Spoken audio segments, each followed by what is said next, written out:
तो हर जगह संगत जी जहाँ पे भी आज सत्संग 27 करने को फरवरी मिला 2023 को वहाँ सदगुरु माता यही सुदीक्षा जी ने एक जो चीज़ है अपने जो कहीं विचारों पे में भी बहुत ही जाएं सुंदर सत्संग ढंग के से अंदर अगर समझाया हम है। होते हैं आप जी सभी तो संत वो यही ध्यान रहती है लगाकर कि ये सुनिए। जो सदगुरु भक्ति मदारी का ने आज के भाव है, विचारों में ये क्या जो बताया मन है। में हमारे मेरे साथ संगत जी निरंकार प्यार प्रभु से कहना परमात्मा है इससे निरंकार की एक नाता जोड़ने की बात है।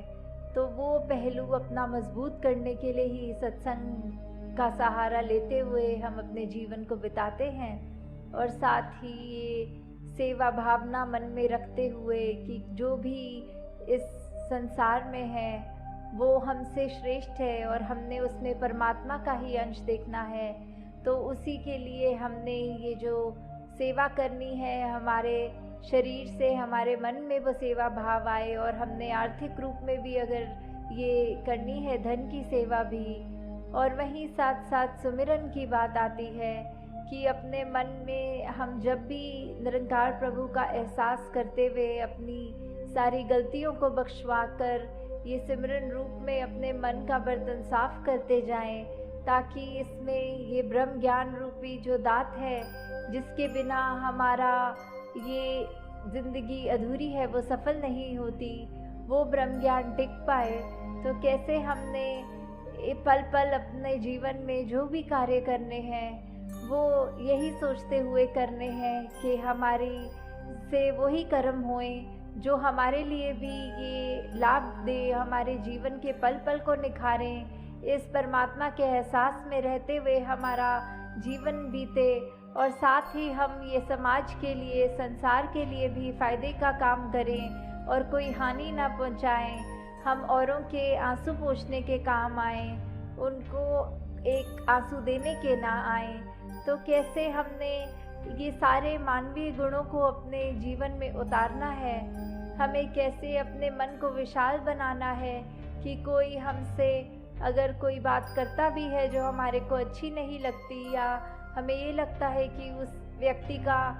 ये बोलने का तरीका ठीक नहीं था या शब्द अच्छे नहीं बोले, तो उसको भी हमने उसी तरह माफ़ करना है, ना कि हमने ये सोचना है कि उसने मुझे अगर 2 कड़वे वचन बोले हैं तो आगे से मेरे को तो 4 बोलने हैं। ऐसा नहीं हमारे लिए। ये अगर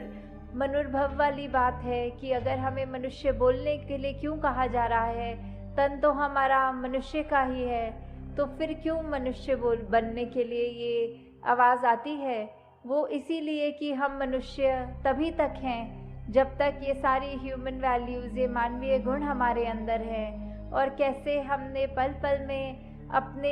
एक कैरेक्टर को, अपने जीवन को, अपने व्यवहार को बेहतर करना है। तो वो बेहतरी तभी हमारी मुमकिन है जब हम ये एहसास करेंगे कि ये जीवन हमने जो ये सांसें हमारी परमात्मा ने हमें दी हैं, उन सांसों को हमने बिताना है तो सुंदर ढंग से बिताना है। हमें अपने आप को उस तरह उपयोग में लाना है कि सिर्फ हम हर एक का उसमें भला ही करें, अपना भी औरों का भी। तो आज यहाँ इटावा शहर में ये जिस तरह आप सत्संग इतनी शांतमय भाव में कर रहे हैं, ये बहुत ही सुखदायी पल है। हमने 3 घंटों से पिछले यही श्रवण किया, जो भी वक्ता बोले, चाहे वो कविता रूप में बोले, गीत रूप में, स्पीच रूप में, कोई भी भाषा का उन्होंने सहारा लिया, तो उन्होंने पहलू हमारे जीवन के वही निखारे कि किस तरह ये जो आत्मा है ये परमात्मा का अंश है, और कैसे हम इस जिंदगी रहते रहते, जीवन जीते जीते ही हम परमात्मा को प्राप्त कर सकते हैं, इस परमात्मा को देखा जा सकता है। और कैसे ही हम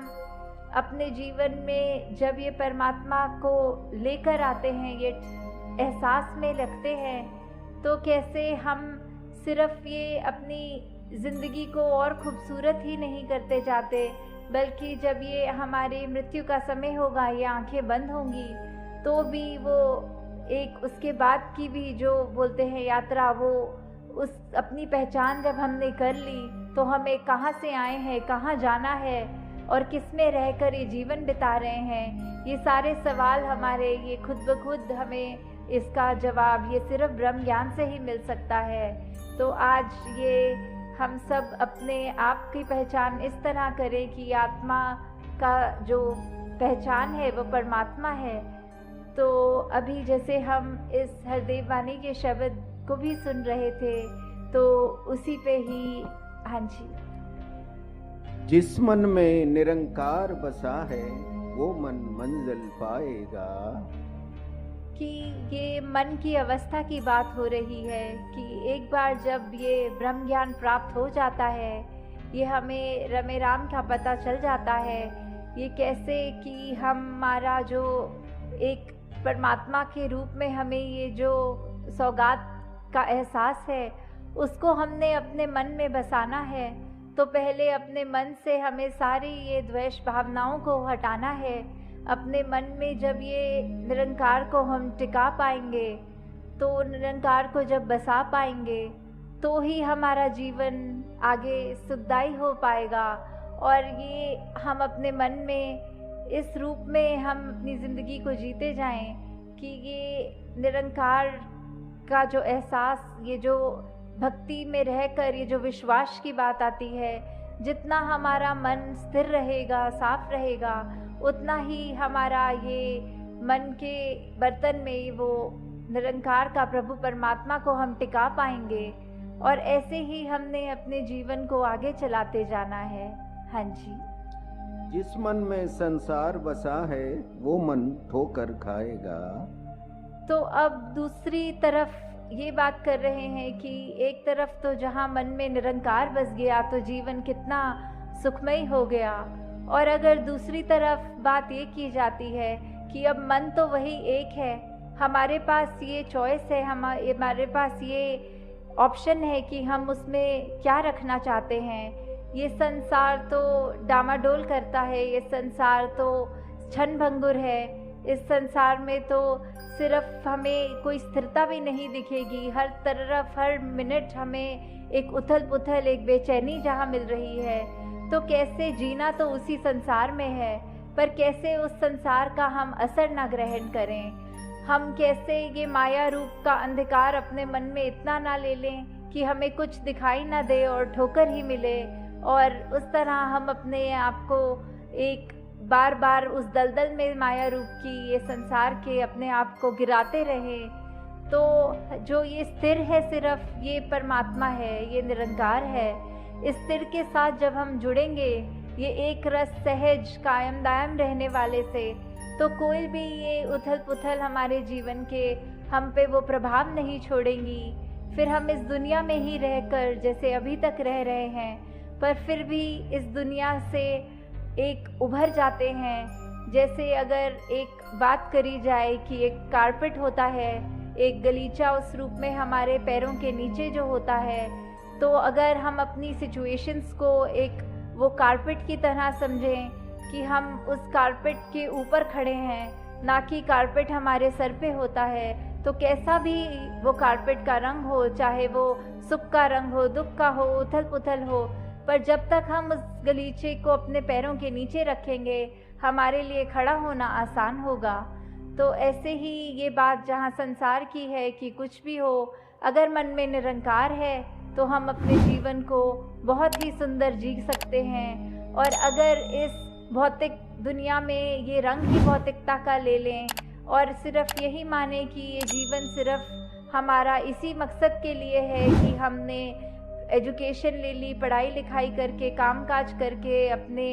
इस परिवार के अंदर जहाँ रहना तो है ही, पर सिर्फ उसी को ही ये ना माने कि ज़िंदगी मिली है तो यही करने के लिए है। ज़िंदगी में ये सब हमें करना ज़रूर है, पर उससे ऊपर एक स्पिरिचुअलिटी की बात जो आती है, एक स्पिरिचुअलिटी में हमें अपने आप की पहचान करने वाली बात, जो हम किस में रह रहे हैं, किस में खा रहे हैं, किस में कार्य कर रहे हैं, जब तक ये परमात्मा का हमारे को बोध नहीं, तब तक फिर हम ये दुनिया के उसी रंग में रंगे रहेंगे जो कि हमें एक पतन की ओर, हमारा एक हमको उस तरह से प्रोग्रेस की तरफ नहीं लेके जाता। तो हमें ये याद रखते हुए कि निरंकार ही है जो हमारा पार उतारा कर सकता है। हाँ जी, किश्ती पानी में रहती तो मिलता उसे किनारा है। तो ये उदाहरण एक किश्ती का यहाँ पे आया है कि कैसे हमें अगर एक पार से दूसरे पार में जाना है और किश्ती का सहारा ले रहे हैं, तो उसी तरह ये किश्ती के नीचे जब पानी होता है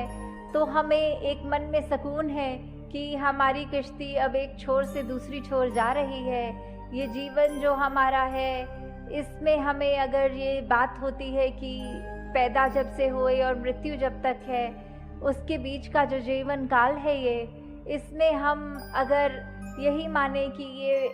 पानी ये निरंकार का रूप लें, और जब हम अगर उसके ऊपर अपनी किश्ती को रख रहे हैं, हम जा रहे हैं, तो हमें वो भरोसा है कि परमात्मा का हमारे ऊपर वो आशीर्वाद कहें, वो हम अपना फेथ कहें, एक हम अपना जो भी भक्ति भाव में उसको कहें कि वो हमारी लगन उस तरह लगी है। हमें पता है कि ये हमारा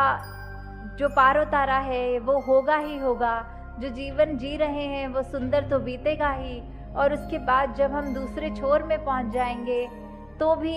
ये हमारा उसके आगे भी ये जो मोक्ष की बात आती है, ये सैल्वेशन की बात आती है, तो वो भी निश्चित तभी हो पाता है जब ये ब्रह्म ज्ञान को टिकाते हैं मन में और उसको याद रखते हुए जीवन को काटते हैं। जैसे इसी उदाहरण में बात यही है कि अगर हम पानी को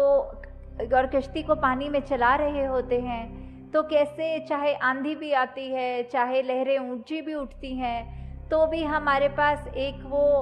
डायरेक्शन रूप में हम अपनी किश्ती के चाहे सेल्स को एडजस्ट करें या फिर हम अपने चप्पू को उस तरह से घुमाने लगते हैं कि उसके संसार के जो भी सर्कमस्टांसेस हैं, जो हमारे पास आया है संसार में, एक मौका, एक कोई कार्य, एक वो ऐसा स्थिति बन गई है, वो चाहे फिर कितनी भी उथल पुथल की हो, हम उसको काटते हुए, हम उससे उभरते हुए ऐसे उस पार चले जाएंगे। हाँ जी। किश्ती में पानी आए तो खतरे का इशारा है। और जब इसकी विपरीत स्थिति हो जाती है, जब हमारी वो किश्ती में सुराख हो गया और ये पानी अंदर आ गया और ये दुनिया के उस मायने में हमारे असर जो हम पर आ गया, तो फिर ये निश्चित होता है कि अब तो ये किश्ती ने डूबना ही डूबना है। फिर हमने जब वो निरंकार का जहाँ सहारा उस रूप में लेना था कि उसके ऊपर हमारा पार उतारा होना था, हमने ये माया को, ये संसार की ऊंचाई नीचाई जो भी परिस्थितियाँ होती हैं, उसको जब अपने अंदर बसा लिया, तो फिर ये खतरे वाली बात जहाँ हो रही है कि कैसे हमने उस समय अपने मन के अंदर भी चाहे कैसे भी भाव आए, चाहे हमने वो किसी के बारे में बुरा सोचा, चाहे हमने किसी के साथ बुरा किया, चाहे हमारे मन में अभिमान ही आ जाए, तो भी हमारे उसका कुछ गारंटी फिर नहीं रहती कि ये किश्ती ने अब पार उतरना ही है, वो किश्ती डूबने वाली होती है। जैसे कबीर जी की भी वो पंक्तियाँ इसी को बताते हुए ये आती हैं कि अगर हम गर्व करेंगे कि कबीरा गर्व ना कीजिए, और उसके बाद की जो बात आती है कि हम अगर किसी पे हंसते हैं या फिर हमारे अंदर कैसी बात आती है कि हम अगर कश्ती में तो बैठे हैं, तो अगर कश्ती हमारी चल रही है तो कुछ भी उस कश्ती में हो सकता है। अगर हम मन में ये अभिमान रखेंगे, ये गर्व रखेंगे, औरों पे उस तरह हंसेंगे, तो फिर हमारी कश्ती अभी तो हमें लग रही है, अभी तो नाव समुद्र वे वाली जो बात की, अभी हमारी कश्ती पानी में चल रही है, अगले ही पल क्या होगा उस जिंदगी का, कश्ती रूपी जिंदगी का हमें नहीं पता।